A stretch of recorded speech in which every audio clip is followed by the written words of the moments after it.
उसके बाजू में जो भी प्लांट ग्रो हो रहे होते हैं उसकी जो ग्रोथ है वो उसको डिस्टर्ब करता है। ऐसे जो प्लांट है जिसको हम इन्वेजिव स्पेसीज बोलते हैं, इसमें एक है पार्थेनियम, जिसको कांग्रेस ग्रास कहा गया है, which have been introduce in India. इसके ये जो पार्थेनियम है जिसको कांग्रेस ग्रास किया जाता है, this have also some health issues, is cause some health issues like bronchitis, asthma. दूसरा है कि वो दूसरे प्लांट को ग्रो नहीं होने देता है। Another plant is lantana camera. ये जो लैंटेना कैमेरा है ये इसको हमारे इधर हल्दी कुमकुम भी बोलते हैं। ये जो प्लांट है it occurs in diverse habitat, कहीं पर भी ग्रो होता है, उसकी कोई भी सॉइल टाइप में ग्रो होता है, and it grows and which form the thickest region and suppress the growth of native species. बाकी प्लांट की ग्रोथ को सप्रेस करता है। And these are the two aquatic ones where you can say this greenish one, this is Pistia, this is Eucornia. वो भी जो वहाँ पे वाटर में ग्रो होते हैं उसको पूरा जो उसका इकोसिस्टम है उसको डिस्टर्ब करते हैं। In the next picture we can see here, this is the Lantana camera which is removed by the people, and this is the Eucornia. ये जो Eucornia है that large scale invasion that prevents the entry of the sunlight, उसमें light ही नहीं आएगा water में, and significantly alter the air, water, which interface and adversely affect the productivity of the ecosystem. ये जो ecosystem बना है जिसमें जो ऑर्गेनिजम्स हो रहे हैं वो ऑर्गेनिजम्स उसमें ग्रो नहीं हो पाएंगे क्योंकि उसमें लाइट नहीं, और दूसरे जो ऑर्गेनिजम्स, दूसरे जो स्पेसीज है उसको बढ़ने नहीं देगा। Because of that these are the invasive one and that cause threats to the biodiversity. Another pesticide, insecticides and the weedicides. हमें पता है कि जो फार्मर्स है उसका फार्मर्स बहुत ज़्यादा हर्बिसाइड्स जो वीड्स जो ग्रो होते हैं खेत में उसको निकालने के लिए यूज करते हैं। पेस्टिसाइड यूज किया जाता है, इंसेक्टिसाइड यूज किया जाता है। पहले ऐसा था कि जो भी वीड्स खेत में से फार्म में से निकालना है उसके लिए मैकेनिकल मेथड यूज किए जाते, लेबर यूज किए जाते थे, वो निकालते थे। तो उससे क्या होता था कि वहाँ पे जो अदर प्लांट स्पीशीज है वो सिक्योर हो जाते थे, वो प्रोटेक्टिव रहते थे, वो कंप्लीटली वैनिश नहीं होते थे। अभी क्या हो रहा है कि नंबर ऑफ पेस्टिसाइड यूज करने के कारण से, विडिसाइड यूज करने के कारण से उस रीजन से वो प्लांट ही कम हो गए। अब वो कम होने के कारण से एसोसिएटेड इंसेक्ट है उसके साथ जो एसोसिएटेड पॉलिनेटर्स है वो भी वास्ते उनको भी उनके लिए भी जगह नहीं होती, वो भी थोड़ा ग्रो हो सकते। तो this is the most important thing which cause threats to the biodiversity. Another one, loss of wild edible plant species. हमें पता है कि हमारे जो मतलब फार्म ग्रो होते हैं, मतलब हमारे रीजन में जो खेत है उसके जो बॉर्डर्स है उस पर नेचुरल बॉर्डर तैयार होती है, उस पर number of wild plant grow, number of wild plants which are grown on this naturally build compound. Naturally जो कंपाउंड तैयार हुआ उस पे एक I would like to quote one example here. इसमें आपको ये प्लांट दिखेगा, ये जो आपको पिक्चर दिख रहा है एक पर्सन जो प्लांट का जो फ्लावर है उसको बेच रहा है। तो it is collected wild from the farm, from the compound. अगर वो कंपाउंड ही रिमूव किया गया, तो वो फेंसिंग ही रिमूव किया नेचुरल वाला और ऐसा कंपाउंड लगाते हैं तो वहाँ की जो डाइवर्सिटी है वो पूरी तरीके से खत्म हो जाएगी। और ये जो प्लांट है इसका रिलीजियस भी इम्पोर्टेंस है। तो here this is one of the cause. Another one, whenever there is a loss of one species which affects the other system which is allied with this plant species. For example, जैसे कि एक species अगर वहाँ से loss होती है, वहाँ से खत्म होती है, मतलब वैनिश होती है, तो which also affect the other system, उसके एसोसिएटेड जो कुछ भी है पॉलिनेटर्स, वहाँ पे जो इंसेक्ट विजिट करते हैं, जो हनी भी तैयार करते हैं, उसके बाद उसकी जो बायोडायवर्सिटी वो भी अफेक्ट हो सकती है। तो this is another cause responsible for the loss of biodiversity. Another one, इससे भी ज्यादा अगर हम जाते हैं that every plant grown which has the distinct rhizosphere, मतलब उसके नीचे यहाँ पे पिक्चर में देखेंगे, यहाँ पे जो भी नीचे रूट्स है उसके associated micro organisms which are associated with the root which is the rhizosphere. Particular plant species vanish from the particular region. अगर वहाँ से वो vanish होता है, that may affect the microbial diversity. या कि जो यहाँ पर जो माइक्रो ऑर्गेनिजम्स है वो भी खत्म हो जाएंगे. So this is another one. Sir का दिखाई नहीं दे रहा है डावाल sir. Now these are the threats to the biodiversity. जो biodiversity है उसका जो हमें संरक्षण करना है वो कैसे वैनिश हो सकता है, कैसे खत्म हो सकता है, कैसे कम होता है. But the most important thing is conservation of the biodiversity. Biodiversity and how do we conserve the biodiversity. ये दो सवाल है जिसमें हमें उस पर सोचना है कि why should conserve the biodiversity, how do we conserve the biodiversity. So here, first of all, why we should conserve the biodiversity. उसके बहुत सारे रीजन है, there are many reasons. कोई स्पष्ट है मतलब ऑब्वियस है, कोई other are not obvious. So obvious मतलब उसमें अस्पष्टता है, but all are equally important. Why they are important? Because they have played very important role. And उसके बेसिस पर उसको तीन इसमें डिवाइड किया है. नैरोली यूटिलिटेरियन, उसकी जो उपयुक्तता है, कम उपयुक्तता मतलब थोड़ी सी, कोई ज्यादातर यूज में, जैसे ब्रॉडली यूटिलिटेरियन. कुछ ऐसे इथिकल आर्ग्यूमेंट्स है, नैतिक आर्ग्यूमेंट है, उसमें उस पर अगर सोचा जाए तो उसका क्या, क्यों उसको कंजर्व करना चाहिए वो इंडिकेट करता है. जैसे हम देखते हैं कि नैरोली यूटिलिटेरियन, हमें पता है, we know the economic benefit from the natural food in the form of the cereal, pulses, हम जो खाते हैं, firewood, construction material. अभी 25% of the drug जो है that is currently sold in the market worldwide which are derived from the plants. 25,000 species of plant, जो 25,000 of species है, वो उसका use which contribute in the traditional medicine. If we say the broadly utilitarian argument which says that biological biodiversity which plays a major role in many ecosystem services that nature provides.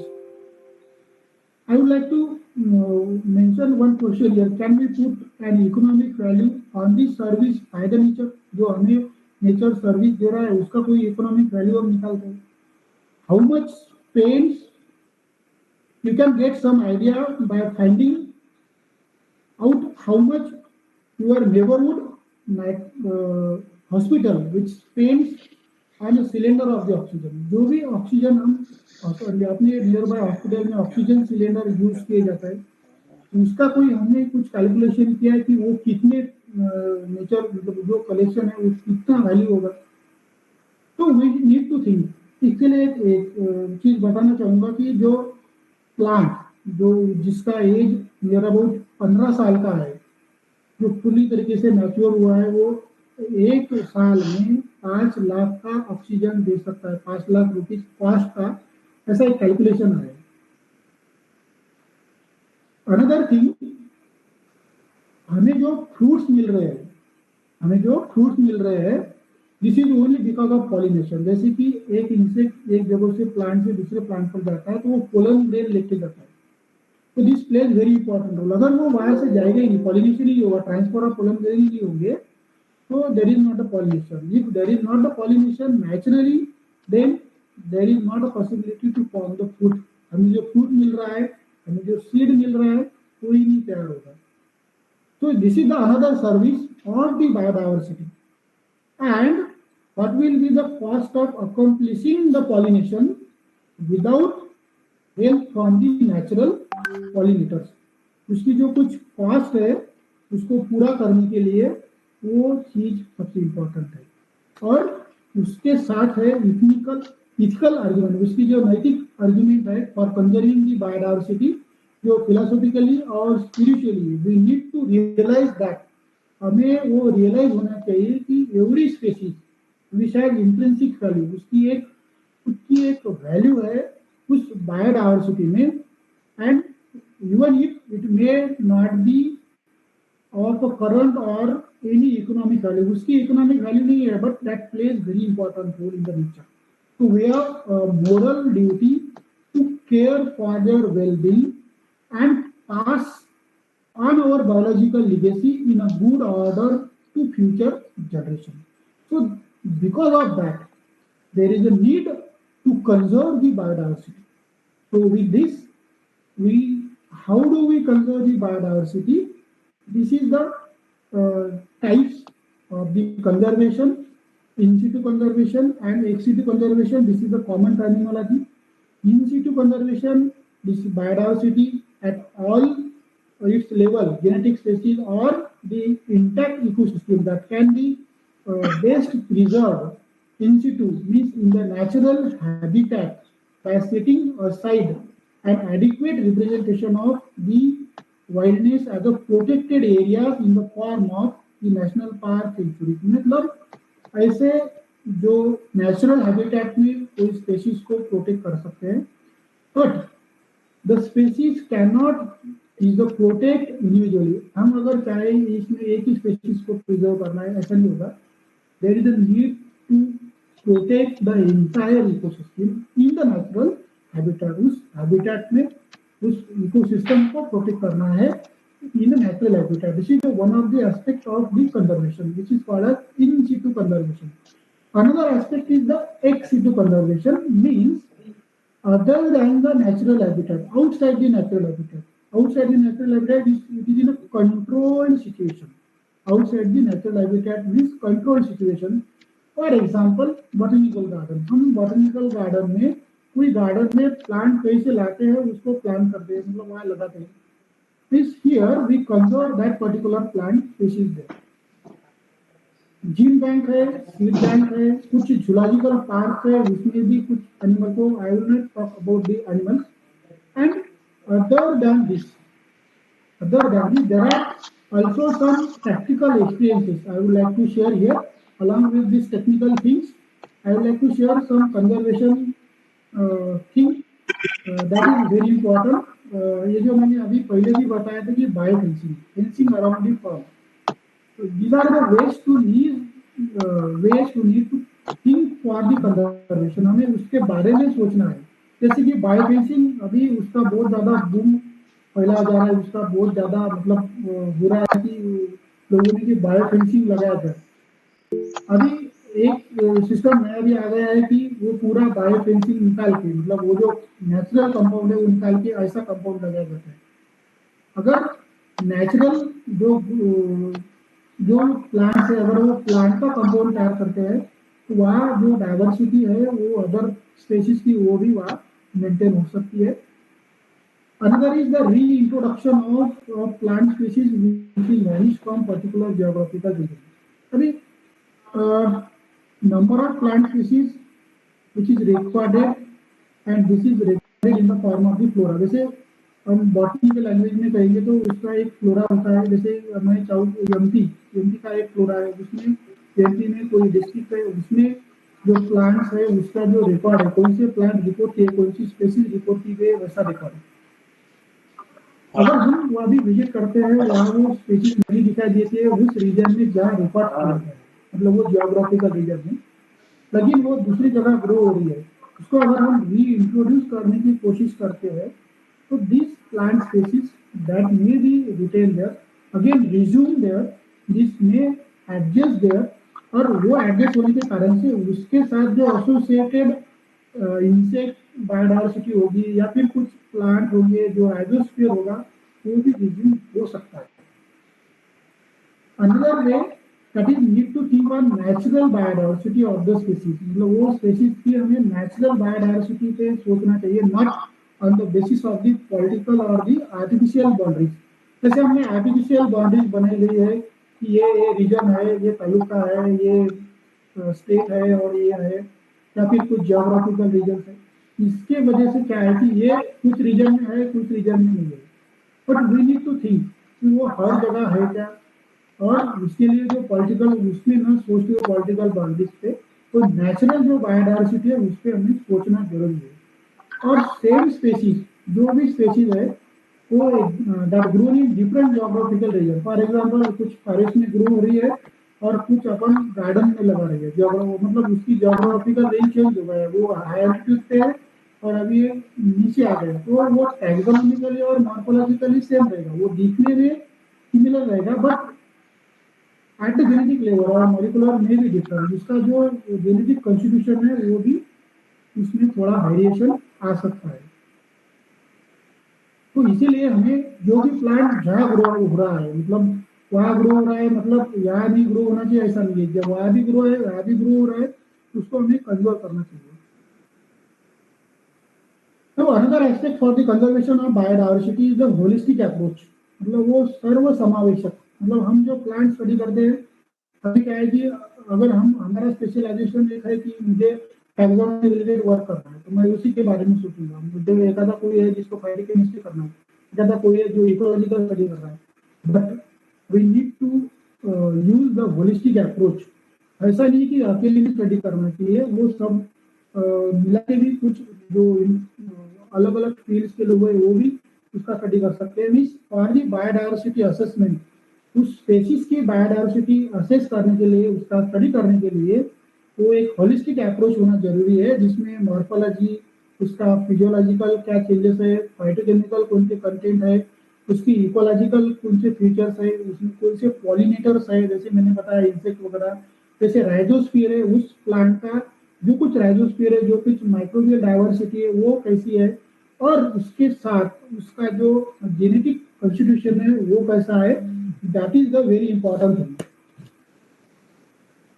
So if we assess the biodiversity in by this holistic approach, then this will be helpful for the conservation of biodiversity.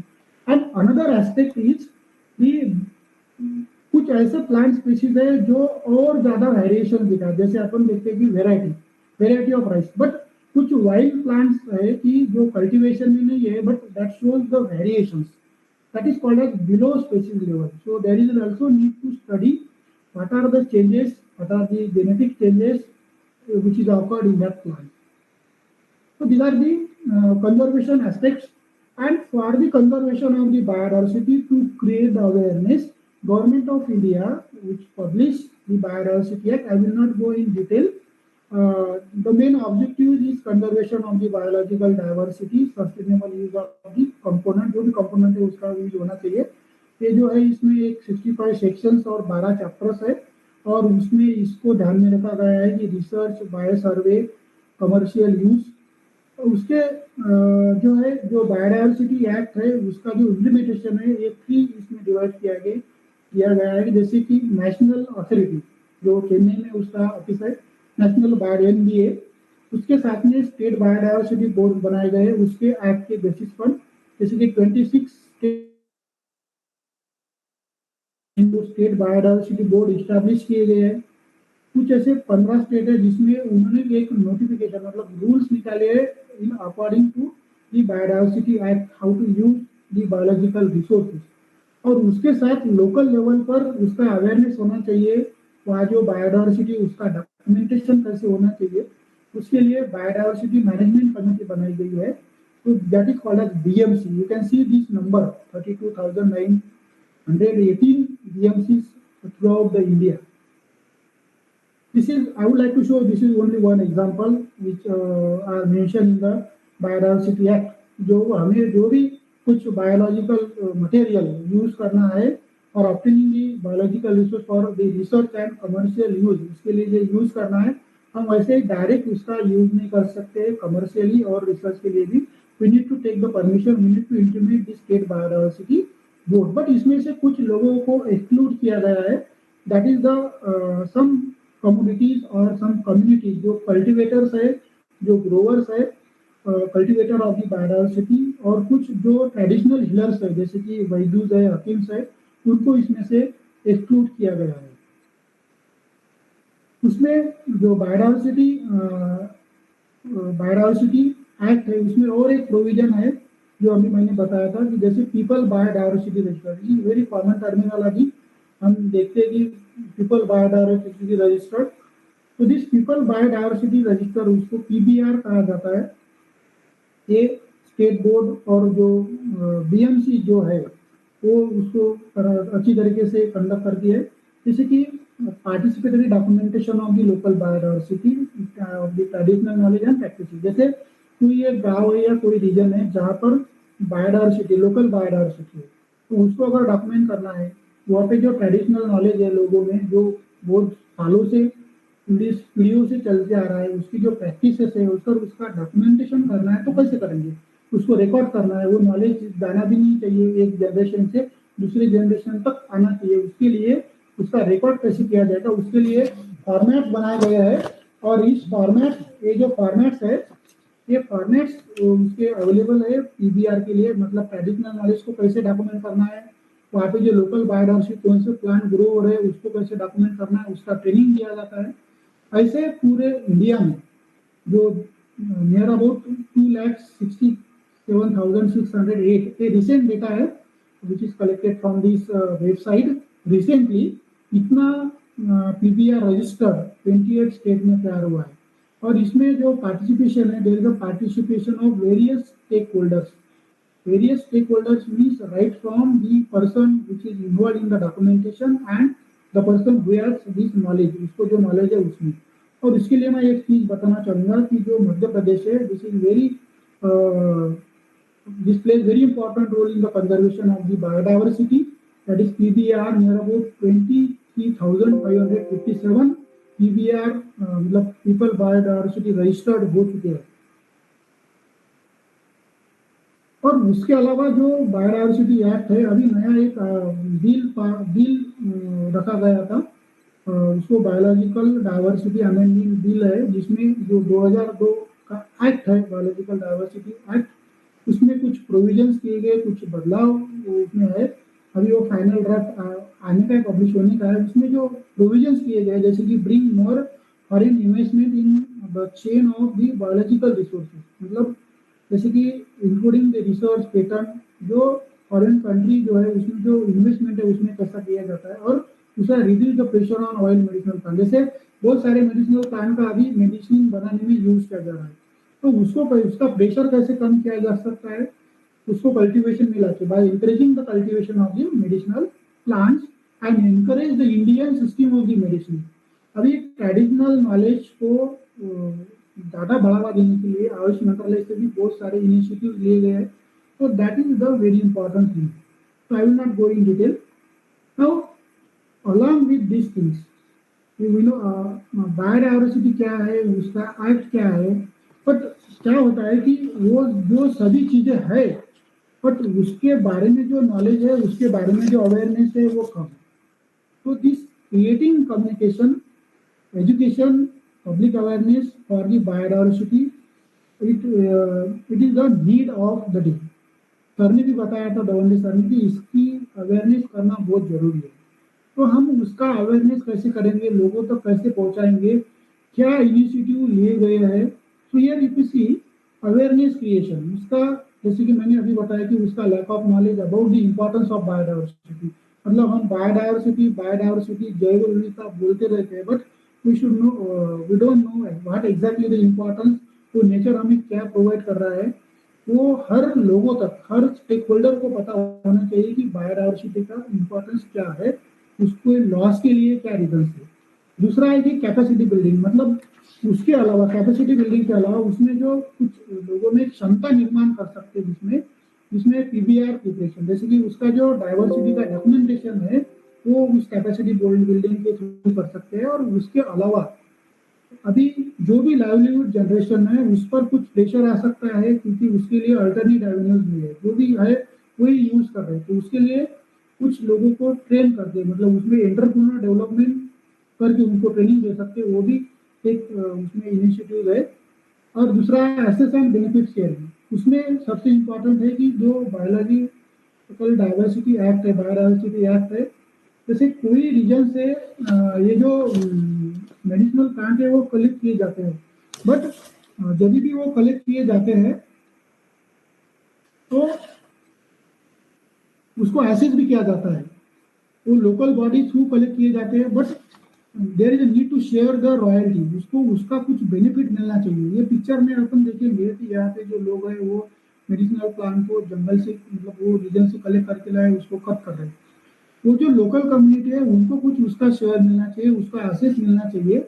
इसका provision भी biodiversity act में किया गया है, but in accordance to the rules, तो rule के हिसाब से ही होना चाहिए। कुछ स्टेट है, there are some state sources, for example कुछ स्टेट में medicinal plant in wild that are being made, they are routed through the BMC, जो बायोडायवर्सिटी मैनेजमेंट कमिटीज है, जो पंचायत तक के काम करती है, उनको भी कुछ शेयर मिलना चाहिए। वो इस पर सबसे इम्पोर्टेंट है, उसका भी अवेयरनेस होना चाहिए लोगों में। और another thing is the initiative, क्या इनिशिएटिव लिए गए, क्या लेना चाहिए। One of the thing which is the environmental education. अभी हमने देखा है कि सभी throughout the country environmental education curriculum में कंपलसरी किया गया है, right from the school education to the higher education. NCERT state board से लेके तो यूजीसी तक कंपलसरी किया गया है। एक I would like to quote the example कि एक एक्टिविटी की गई है, नियरली 10,000 मेंबर पार्टिसिपेट हुए 240 स्कूल के इको क्लब से along with the teacher, and उन्होंने एक सर्वे किया 250 विलेज में, जिसमें 13 डिस्ट्रिक्ट इंक्लूड है। वेस्टर्न घाट रीजन, जो मैंने जो बायोडायवर्सिटी हॉटस्पॉट बताया था, वो महाराष्ट्र में उन्होंने एक डॉक्यूमेंटेशन किया इंडिजिनस की, जो उससे जो एसोसिएटेड नॉलेज है वो ट्री से, उसका सीजन क्या है, कौन सी सीजन में ग्रो होता है, उसकी कंजर्वेशन हिस्ट्री क्या है, ऐसा इनिशिएटिव लिया गया है for the conservation of the biodiversity. और आखिरी वाला जो इनिशिएटिव है जो मध्य प्रदेश में लिया गया, नेम मोगली उत्सव, which is named after the Mowgli, a fictional character of the Rudyard Kipling's novel Jungle Book. This is the Utsav is organized annually by the state of the Madhya Pradesh to sensitize the school children to biodiversity related issues. So these are the various initiatives, conservation measures, causes for the threats to the biodiversity. So this is all about the biodiversity, plant biodiversity, prospect, futures. With this, I would like to conclude that biodiversity knows no political boundaries, उन्हें नहीं पता है कि क्या political boundary है, and its conservation is therefore a collective responsibility of all the nation. तो सभी को, हमें सभी नेशंस को उसके बारे में, उससे कंजर्वेशन के बारे में सोचना चाहिए। So with this I would like to acknowledge my mentor doctor Prabha Bhuvakar, who is the former director, who help me, guide me, who share her experience related to the biodiversity loss and conservation. So these are some references. So with this, thank you very much.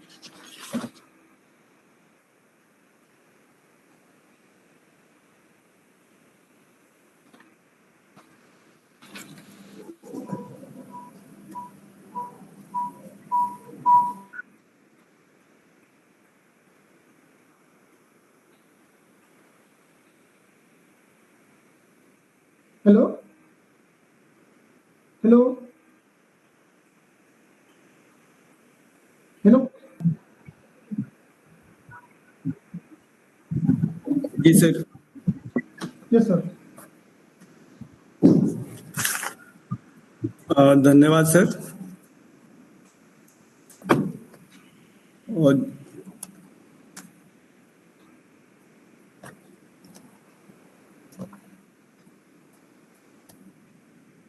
धन्यवाद sir, ये बहुत ही useful information आपने students को दी।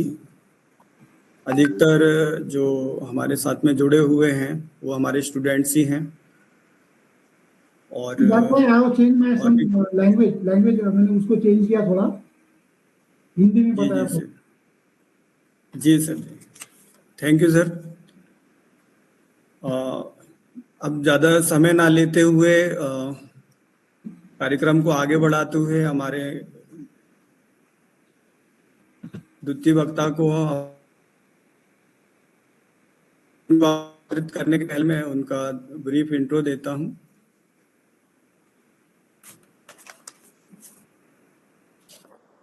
द्वितीय सत्र के हमारे वक्ता डॉक्टर रविंद्र सिंह के assistant professor zoology university of Allahabad.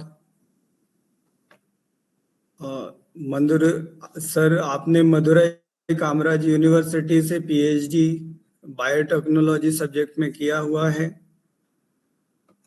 University de Picardie Jules Verne France से पोस्ट डॉक्टरेट किया हुआ है। Sir, Arvind medical college Madurai में एसोसिएट फैकल्टी रहे हैं। Centre for genomics Jiwaji university Gwalior में रामलिंगम फेलो रह चुके हैं। सर, वर्तमान में department of zoology university of Allahabad में असिस्टेंट प्रोफेसर के पद पर पदस्थ हैं। सर को कई प्राइज और अवार्ड मिल चुके हैं, जैसे रामालिंगम स्वामी और doctor J Sanjeev Raj scholarship. 24 से ज्यादा पब्लिकेशन सर के रिसर्च पेपर हैं, रिसर्च प्रोजेक्ट हैं।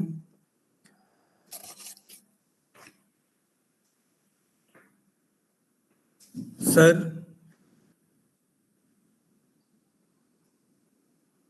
डॉक्टर रविंद्र सिंह इनवाइट करता जी सर।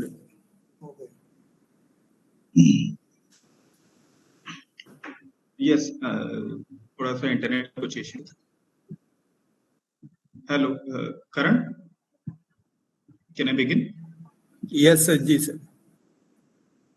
ओके,